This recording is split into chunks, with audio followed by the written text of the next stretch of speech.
Meus amados irmãos, eu vos cumprimento com a gloriosa paz do nosso amado e Salvador Jesus Cristo. Amém.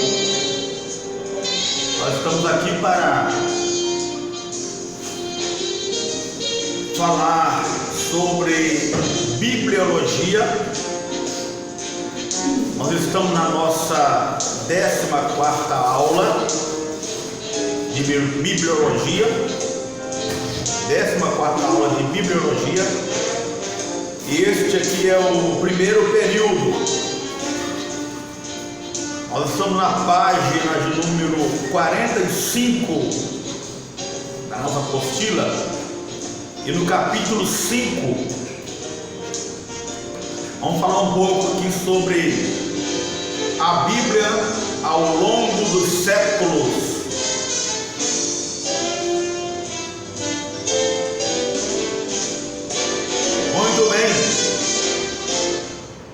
Vamos falar sobre a Bíblia ao longo dos séculos.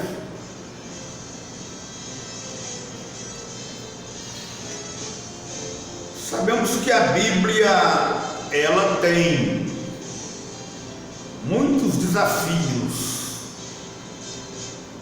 Então a Bíblia, ela tem muitos desafios. E também a Bíblia tem, além de ela ter muitos desafios, ela tem desafiado os seus ardorosos opositores que se baseiem em raciocínios puramente humanos,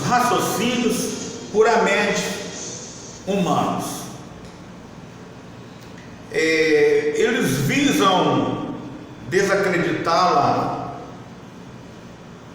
Geralmente não aceitam as descrições sobrenaturais da Bíblia, ou ao ressaltarem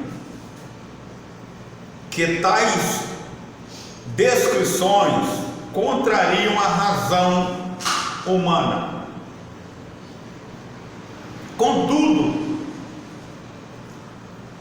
deve ser destacado que, ao invés de contradizer a razão humana, as características sobrenaturais da Bíblia estão acima da razão humana. As características sobrenaturais da Bíblia estão acima da razão humana. Por isso, alguém que quer discordar, quer criticar sobre a Bíblia Sagrada,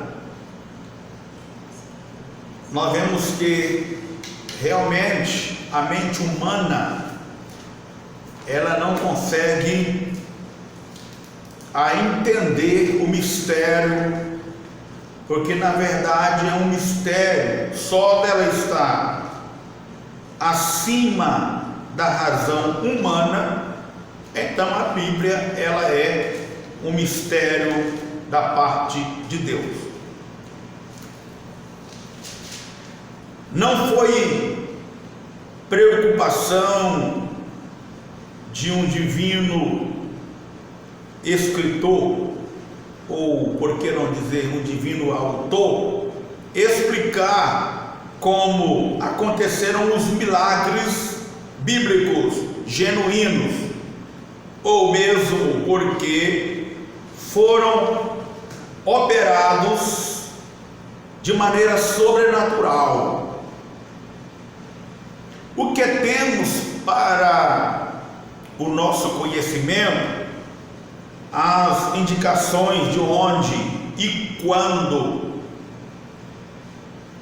aconteceram os fatos bíblicos relacionando-se com os conhecimentos tratados no âmbito das disciplinas seculares e geográficas, históricas, dentre outras Inclusive, o estudante da Bíblia detém-se ao analisar a exatidão da geografia e da história bíblica, confirmando que a Bíblia por si só é um grande milagre da parte de Deus.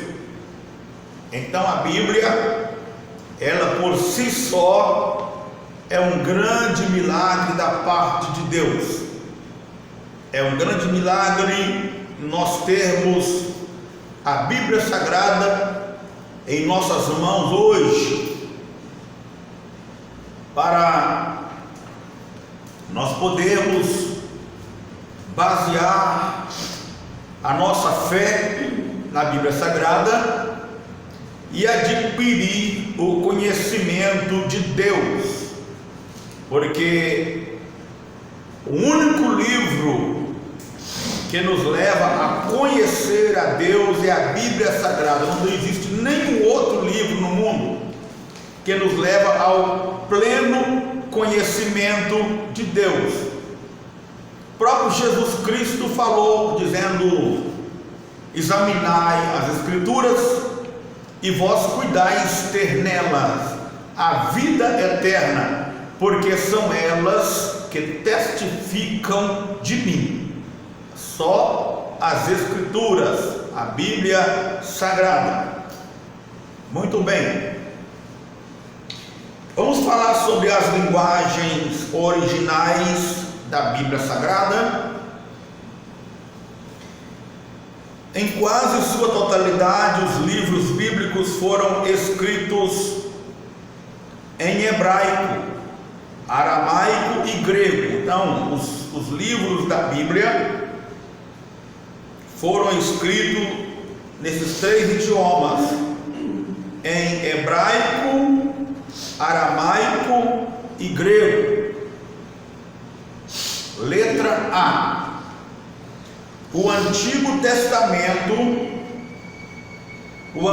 Testamento, ele foi escrito em hebraico.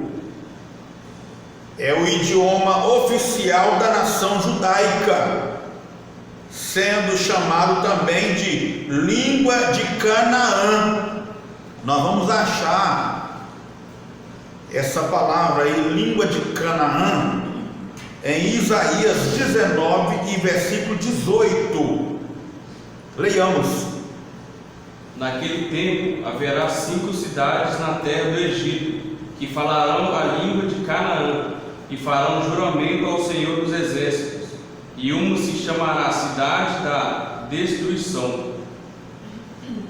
Então, a língua judaica ou judaico também vamos ver na Bíblia, que vai ser chamada, além de ser chamada de língua de Canaã, também é chamado de língua judaica ou judaico em segundo livro dos reis de Israel, capítulo 18, do versículo 26 ao 28. Então disseram Eliaquim, filho de Ilquias, e Sebna, e Joá, e Rabzaque: rogamos-te que não fale dos teus servos em siríaco, porque bem entendemos, e não nos fales em judaico aos ouvidos do povo que já está em cima do muro. Porém Rabzaque lhes disse: porventura mandou-me o Senhor, só a teu Senhor e a ti, para falar estas palavras, e não antes aos homens que estão sentados em cima do muro, para que juntamente convosco comam o seu esterco e bebam a sua urina? Rabzaque, pois, se pôs em pé e clamou em alta voz em judaico, e falou e disse: ouve a palavra do grande rei, do rei da Assíria. Amém. Vamos também conferir Isaías 36, versículo 13. Rabzaque, pois, se pôs em pé e clamou em alta voz em judaico, e disse: ouve as palavras do grande rei, do rei da Assíria. Amém. Como a maior parte das línguas semíticas, O hebraico lê-se da direita para a esquerda. O hebraico é lido da direita para a esquerda. O seu alfabeto é composto por 22 letras, todas consoantes. Podemos encontrá-lo em algumas partes do Velho Testamento, fazendo acróstico de alguns capítulos, como de, nós não vamos ler não porque é muito longo, capítulo de Salmo 119, também no livro de Provérbios, no capítulo 31, do versículo 10 até o 31, e o livro de Lamentações de Jeremias. Muito bem. Os trechos do Antigo Testamento escritos em aramaico são, também não vamos ler não, vamos só citar aqui, Esdras 4, versículo 8, do capítulo 4 de Esdras, versículo 8 ao capítulo 6, versículo 18, no livro de Esdras. E também no capítulo 7, do versículo 12 ao 26, e em Daniel 2, versículo 4 a 7. Corrigindo aqui, Daniel do capítulo 2, versículo 4 ao capítulo 7, versículo 28. Também está contido em Jeremias, capítulo 10 e versículo de número 11. O aramaico foi o idioma falado em Arã ou Síria e em grande parte da Arábia pétrea. Essa língua influi fundamentalmente sobre o hebraico, principalmente durante os cativeiros de Judá na Babilônia, no ano 587 a.C. Muito bem. A influência do hebraico foi tão grande que, ao voltar do cativeiro, o povo tinha essa língua como vernácula. Por isso,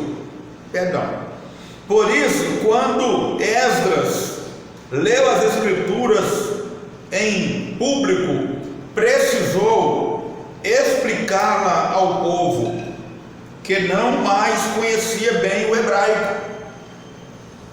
No Novo Testamento, o aramaico já era bem conhecido e foi a língua mais usada por Jesus e seus discípulos. Jesus conhecia também o hebraico, pois leu as Escrituras nesta língua. Tudo bem até aí? Amém. Tudo bem? Então, alguma dúvida? Alguém pode perguntar se tiver alguma dúvida? Então vamos continuar. Letra B. O Novo Testamento. Vamos falar um pouquinho aqui sobre o Novo Testamento. Foi escrito em grego. Existem dúvidas sobre o livro de Mateus, que alguns eruditos dizem ter sido escrito em aramaico. O grego do Novo Testamento não é a língua erudita, mas uma versão popular chamada de koiné. O grego é uma língua muito preciosa. O grego a língua muito precisa, e das línguas bíblicas é a que mais se conhece por estar mais próxima de nós. Nós temos, nos tempos bíblicos, era uma língua de compreensão universal, devido à expansão do Império da Grécia, sob o domínio de Alexandre, no ano de 336 antes de Cristo. Logo, nos dias de Jesus, o grego era falado adequadamente, e a tradução da Septuaginta, versão do hebraico para o grego, era lido constantemente pelos judeus liberais. Por ocasião do ministério terreno de Cristo, a língua sagrada dos judeus era o hebraico, a falada, o aramaico, a língua oficial, o latim, a universal, o grego. Vamos repetir esse pedacinho aqui. Por ocasião do ministério terreno de Cristo, a língua sagrada dos judeus era o hebraico. A língua sagrada dos judeus era o hebraico. Mas a língua falada era o aramaico. E existia a língua oficial, que era o latim. E a língua universal, naquela época, o grego. Tudo bem até aí? Amém. Muito bem. Vamos falar sobre a tradução da Bíblia. A tradução da Bíblia Sagrada. A Bíblia está hoje traduzida para quase todas as línguas do mundo, ou seja, para todas as línguas mais faladas e alguns dialetos tribais da África e outras regiões remotas do planeta. Trata-se do livro conhecido e mais lido do mundo, ou por que não dizer, trata-se do livro mais conhecido e o livro mais lido do mundo. É a Bíblia Sagrada, é o livro mais conhecido no mundo e é o livro mais lido. Vale destacar que tradução é a simples transposição de uma composição literária de uma língua para outra. Por sua vez, versão é uma tradução da língua original ou com consulta direta a ela para outra língua, isto é, tradução.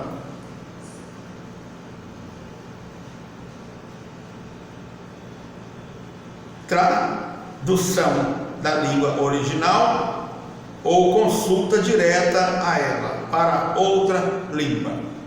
Muito bem. Então, essa versão, a Bíblia tem várias versões hoje, né? Nós não vamos poder falar sobre todas elas, porque são muitas traduções, mas iremos falar sobre algumas ainda aqui na aula. Muito bem. Vamos para o ponto 1. Ponto 1. Vamos falar sobre as duas versões universalmente conhecidas. As duas versões universalmente conhecidas, que são a Septuaginta, versão mais antiga dos originais das Sagradas Escrituras. A comunidade judaica que habitava em Alexandria, no Egito, falava expressamente o idioma grego.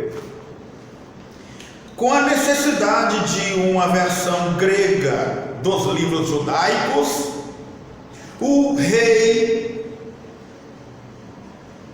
Ptolomeu Filadelfo, rei Ptolomeu Filadelfo II, no ano de 285 a 246 antes de Cristo, sugeriu a Demétrio, seu bibliotecário, que os livros fossem traduzidos. Logo, o sumo sacerdote Eleazar, para satisfazer o rei Ptolomeu, trouxe de Jerusalém 72 tradutores, 6 de cada tribo. Depois de uma grande recepção, ficaram isolados na ilha de Faros, e executaram o trabalho em 72 dias. A cronologia desta tradução data do ano 285 antes de Cristo. A cópia mais antiga da Septuaginta encontra-se na Biblioteca do Vaticano, datada de o ano 325 antes de Cristo. Mas alguém pode estar pensando assim, o que é Septuaginta? A Septuaginta foi 70 rabinos que reuniram para fazer então essa tradução da Bíblia, né, para outra língua, e fazer essa organização que nós temos hoje. 70 rabinos, por isso que é chamado de Septuaginta. Vamos para o ponto 2 aqui. Vamos falar sobre a Vulgata, nome oriundo do latim, é chamado também de Vulgata Latina. Vulgata Latina, nome oriundo do latim, vulgus, que quer dizer popular, também quer dizer do povo. Então, a Vulgata é um nome oriundo do latim, que pode ser vulgus em latim, que quer dizer popular e que quer dizer também língua do povo. Jerônimo de Belém, no ano 324 a 420 a.C., sábio e secretário do bispo de Roma, aos 80 anos, traduziu a Bíblia do hebraico para o latim e a versão oficial da Igreja Romana. Ok? Podemos prosseguir, né?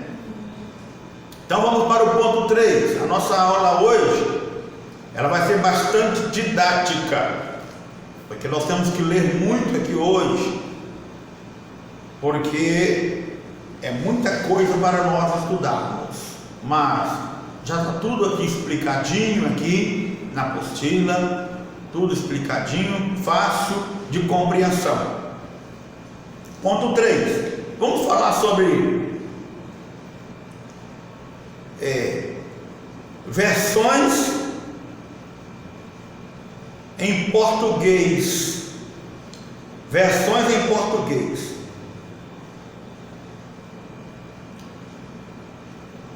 Como aconteceu em relação a outros idiomas, a Bíblia não foi inicialmente traduzida por inteiro para o português.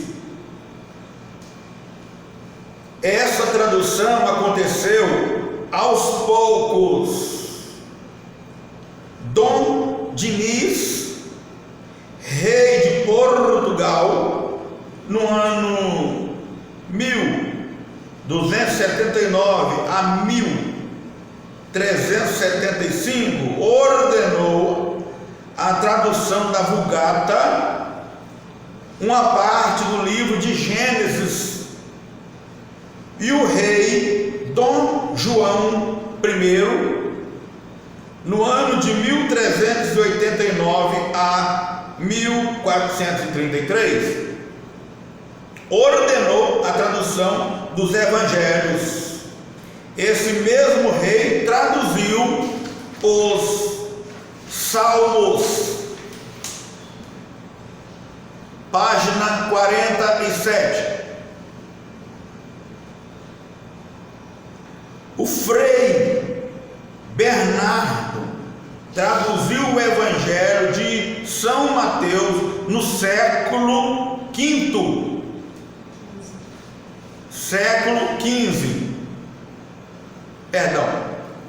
No século XV, em 1495, a rainha Leonor, esposa de Dom João II, mandou publicar o livro Vida de Cristo, que era uma espécie de harmonia dos evangelhos, em 1505. A mesma rainha mandou imprimir o livro de Atos e as Epístolas Universais. Ok? Tudo bom? Até aí? Alguma dúvida? Alguém quer fazer alguma pergunta? Fique à vontade. Se não tem pergunta a fazer, então nós iremos continuar com a nossa aula. Sinal que os alunos estão compreendendo o que está sendo ensinado. Então vamos lá. Ponto 4. Vamos falar sobre a versão de Almeida. A versão de Almeida.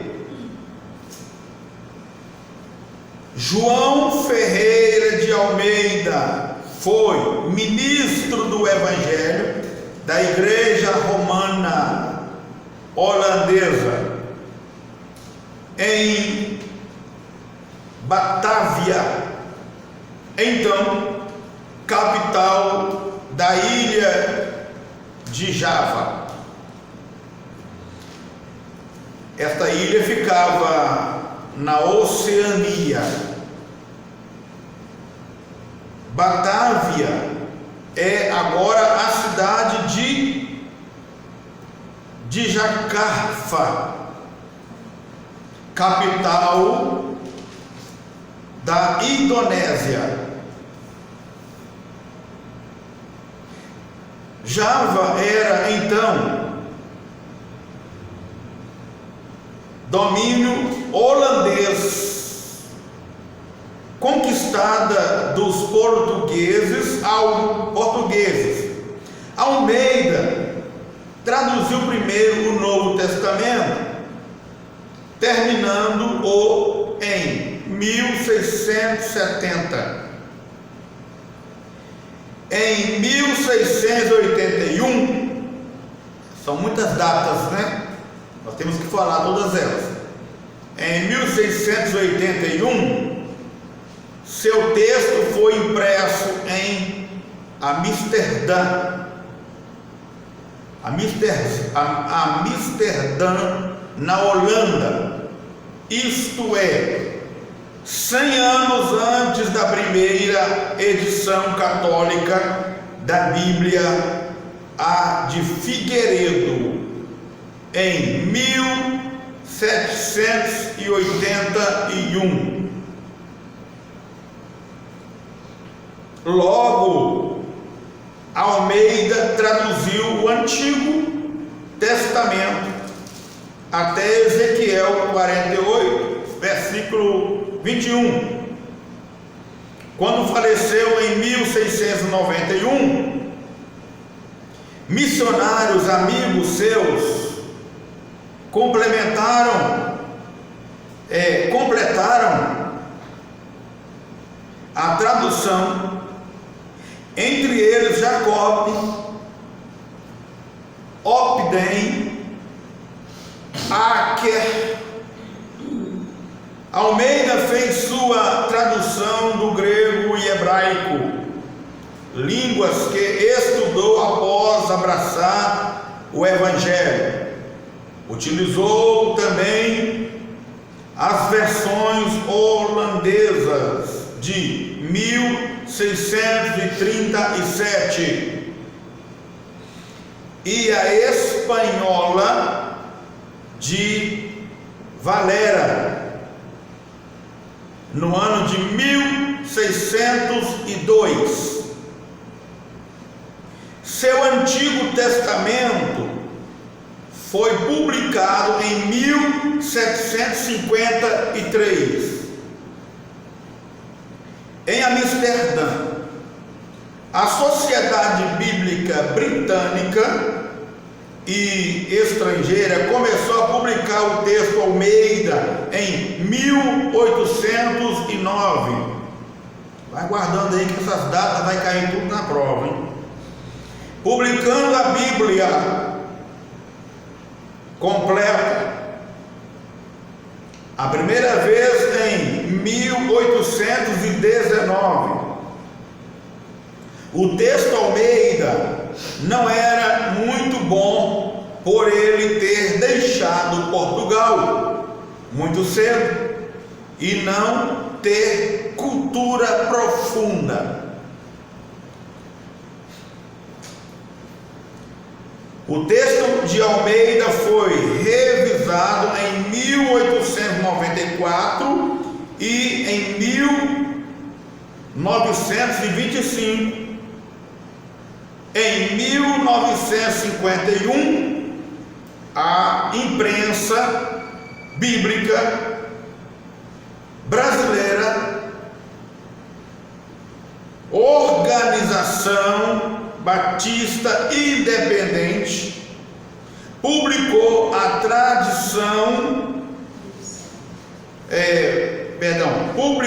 a edição Revista Corrigida,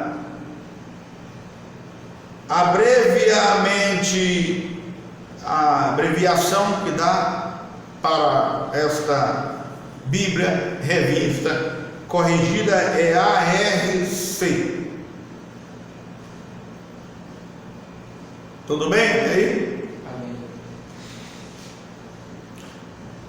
Uma comissão de especialistas brasileiros, trabalhando de 1945 a 1955, apresentou ultimamente a edição Revista Atualizada de Almeida. A abreviação que vai dar aqui para a Revista Atualizada de Almeida é ARA, A-R-A. Trata-se de uma obra com melhor linguagem e melhor tradução. O Novo Testamento foi publicado em 1951 e o Antigo Testamento em 1958. A publicação foi feita pela Sociedade Bíblica do Brasil. A comissão foi composta de 30 elementos capacitados, membros de diversas denominações evangélicas. Hoje existe uma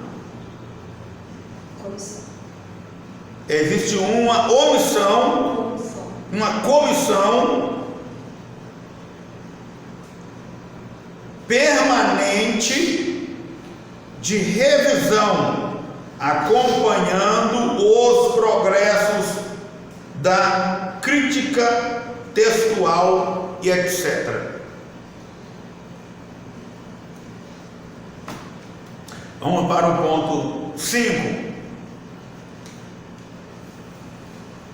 O ponto 5 nós vamos falar sobre a versão de Figueiredo. Figueiredo era um padre, e o padre, o nome dele era Antônio Figueiredo. E este Antônio Figueiredo, esse padre Antônio Figueiredo, é Antônio Pereira de Figueiredo, era o nome completo dele. Ele era português, levou 17 anos para fazer a tradução da Bíblia para o português, publicando o Novo Testamento em 1781 e o Antigo Testamento em 1790. É uma tradução da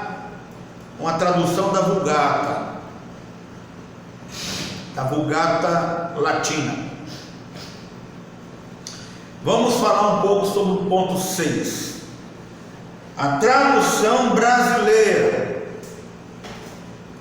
A tradução brasileira começou em 1904 por uma comissão de tradutores. Publicou o Novo Testamento em 1910 e o Antigo Testamento em 1917.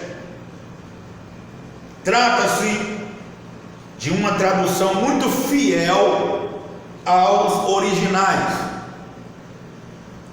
mas tornou-se de compreensão difícil, porque traduz as palavras do ponto de vista literal e não à base da equivalência dinâmica, como nas outras traduções.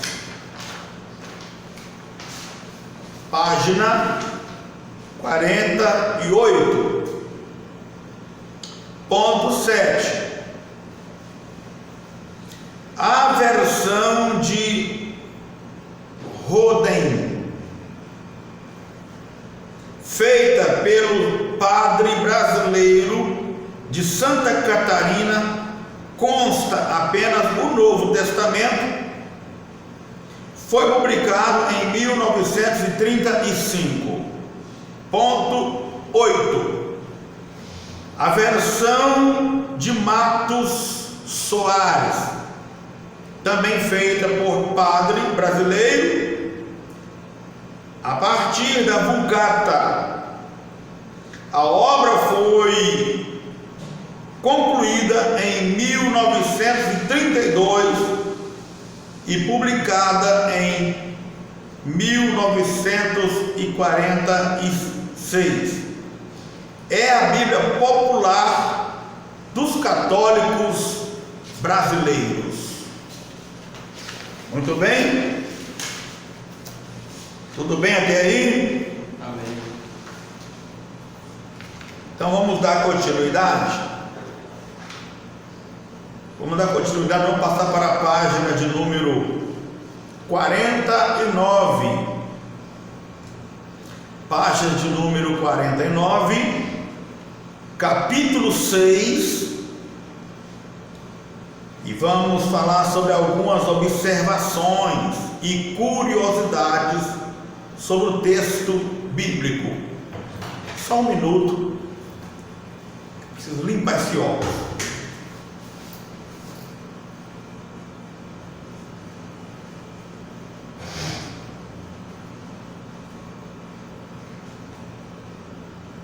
Muito bem, vamos continuar? Vamos falar então sobre algumas observações e curiosidades sobre o texto bíblico. Ponto 1. As palavras em itálico. As palavras em itálico. Algumas traduções usam palavras em itálico. O que é palavra em itálico? As letras são aquelas letras que na Bíblia ela está inclinada para a direita. Ela está inclinada para a direita. Então isto é a letra em itálico. Ela está inclinada para a direita para completar o sentido do texto, como a ARC, que é Almeida, Revista e Corrigida. Essas palavras não constam do original. Então, por estas palavras não constar do original, então elas são escritas em itálico, inclinadinha para a direita. É só para o leitor, o estudante ali, compreender que houve ali um complemento, tá? Não é que houve alterações, não houve alterações e nem tirou nada, só fez um complemento para melhorar o sentido da palavra, para facilitar a compreensão, ok? Amém. Essas palavras não constam do original, já falamos, né? Então vamos para o ponto 2. Vamos falar sobre o uso da margem. Algumas bíblicas trazem nas suas margens determinados trechos da tradução literal do hebraico ou do grego. São notas úteis para elucidar pontos confusos. Então, isso é muito importante, esse uso da margem. Às vezes você está estudando a Bíblia e na margem você encontra uma explicação lá, alguma coisa que você está lendo e ali na margem está explicando para melhorar a compreensão, né? São trechos da tradução literal do hebraico ou do grego, que são notas úteis para ajudar nos pontos confusos que existem na Bíblia Sagrada. Vamos para o ponto 3. Vamos falar sobre as datas imprensas nos textos. É isso mesmo, datas impressas no texto. A impressão de datas no texto bíblico é um terreno movediço. Cuidado com as datas de impressão que estão nos textos, tá? É um terreno movediço, pois a datação vem sendo muito questionada ultimamente. Apesar disso, algumas Bíblias trazem datações de acordo com a cronologia aceita.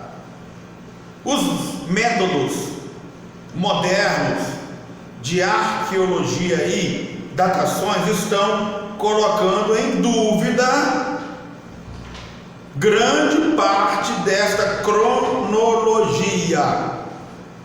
Primeiramente, em relação aos primeiros milênios bíblicos. Tudo bem até aí? Estou achando os alunos meio calados hoje, né? Mas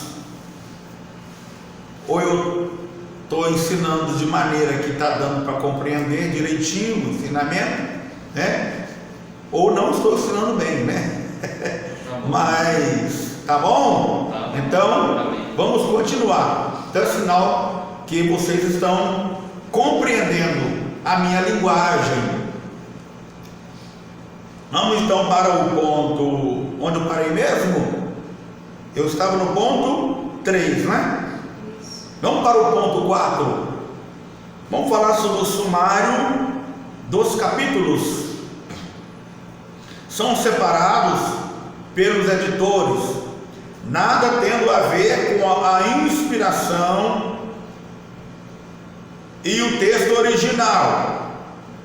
Faz-se exceção às frases introdutórias de alguns salmos, como o Salmo 4 a 9, o Salmo 4 a 9, Salmo 22 e Salmo 33, Salmo 45, 46, 53 e 56 e etc. Há casos em que os sumários atrapalham, como a parábola dos 10 talentos, que não são 10, são 5 talentos. Então no sumário está escrito assim, ó, a parábola dos 10 talentos, mas na verdade são 5. São 5 talentos. É claro que depois aquele servo granjeou outros 5, e quando o seu senhor chegou para fazer a prestação de conta, ele entregou ao seu senhor 10 talentos, porque ele granjeou. Então, se ele não tivesse granjeado, continuava sendo 5 talentos. Ok? Vamos mais um pouquinho. Também a parábola do rico e do Lázaro, que na verdade não é uma parábola. O rico e o Lázaro não é parábola. Quando aqui o sumário coloca como a parábola do rico e o Lázaro, aqui ele pecou, aqui pecou de colocar como parábola, porque não é parábola.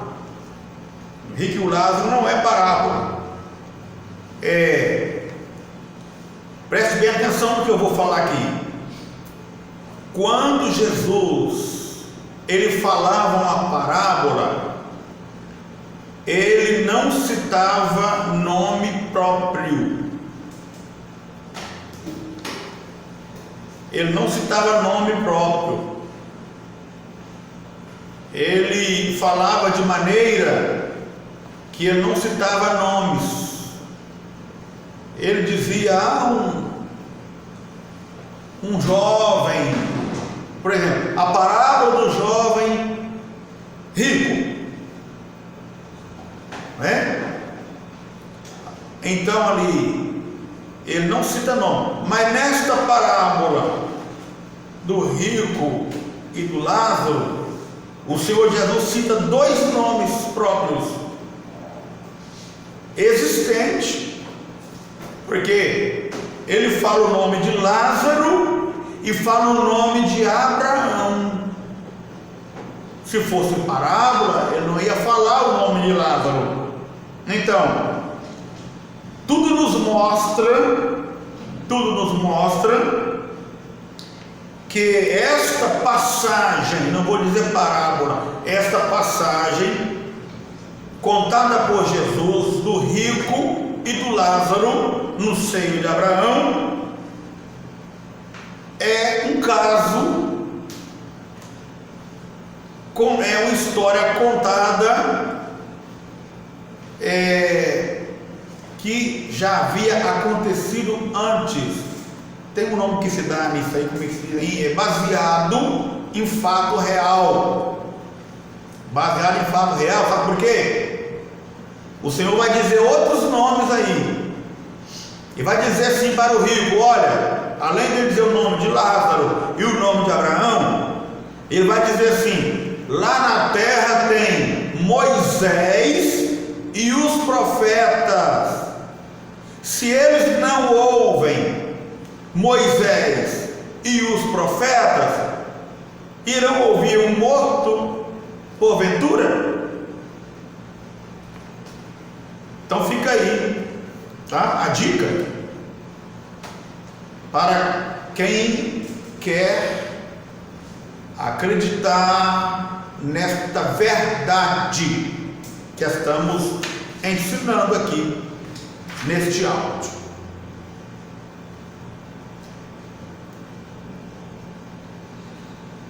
Muito bem, vamos passar para um outro tema. Vamos passar para o tema, deixa eu olhar direitinho aqui. Antes de nos passar para o tema da divisão do texto bíblico em capítulos e versículos, nós vamos dar uma paradinha aqui para um breve recreio. Vamos dar uma paradinha para um breve recreio, e logo em seguida nós voltaremos novamente com o segundo período desta aula. Tá bom assim? Amém. Então nós iremos parar aqui e vamos voltar com o tema: a divisão do texto bíblico em capítulos e versículos.